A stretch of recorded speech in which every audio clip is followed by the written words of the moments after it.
The knock came at 3:07 a.m.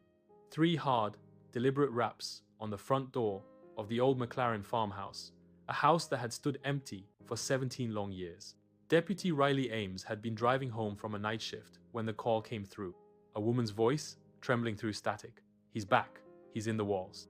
The dispatcher traced the call to the farmhouse on Hollow Creek Road, but there was one problem: that number had been disconnected since 2008. As Riley pulled up, the fog was thick enough to drown her headlights. The house looked like a corpse grey wood, sagging, roof slanted, the porch half collapsed. The air smelled of wet leaves and rust, and faintly of burnt sugar. When she stepped out, her boots crunched on broken glass. The wind whispered through the cornfield like a warning. Every window was dark except one, where a faint orange glow flickered. Riley climbed the steps. The pumpkins on the porch were rotten, their faces shriveled and black, but in her flashlight's beam, their carved smiles seemed too wide, too fresh. And then she saw the words scratched into the door, uneven and deep. "Tricks on you." Her pulse quickened. She pushed the door open. Inside, the air was cold and stale. Dust floated like snow.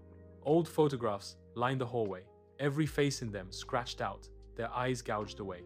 The kitchen looked like time had stopped. A bowl of candy corn sat on the counter, bright, perfect, untouched. Riley frowned. The pieces looked fresh, like someone had just poured them there. She touched one. It was warm. A floorboard groaned. Her flashlight trembled in her hand. From somewhere below, she heard the slow creak of a rope, then laughter, soft at first, then echoing through the house. Not a child's laughter, not human.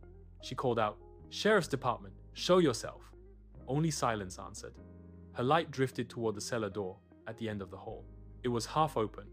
A wet trail of something dark glistened on the stairs. She swallowed hard, gripped her flashlight, and started down.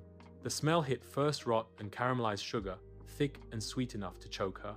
Halloween decorations hung from the ceiling, faded and dusty paper bats, shredded streamers, and something that looked too real to be fake. A mask made of skin. In the corner sat a large black trunk. Faded gold letters spelled out, Hallowell & Co. Illusions. Riley pried it open. Inside were a magician's coat, a top hat, a wand, and an old VHS tape labeled in messy handwriting. The last trick. There was an old television plugged in beside the trunk. Against her better judgment, she slid the tape into the slot. Static filled the screen. Then a smiling family appeared. The McLarens. They were laughing, standing beside a tall wooden box. Their father, Mr. McLaren, was dressed in a magician's outfit. His voice echoed through the cellar speakers. "Ladies and gentlemen, for my final illusion." He opened the box. The family stepped inside, still smiling. He closed it, tapped his wand. "Now you see them." He smiled wide, too wide. "Now you don't." The crowd in the video clapped, then screamed. The camera shook. Blood splattered across the lens. The screen went black, but the reflection in the glass showed something else. Behind Riley, a man stood, tall, wearing a black top hat, smiling. She spun around, but the cellar was empty. Her radio crackled. "Riley, you okay? We're not picking up your signal." She lifted the mic to reply, but froze.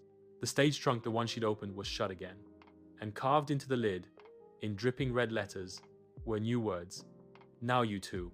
Her flashlight flickered out. The darkness swallowed her whole. Then came the whisper, low, smooth, right by her ear. "Everyone loves a good trick, Deputy. Want to see mine?" A loud snap echoed through the cellar.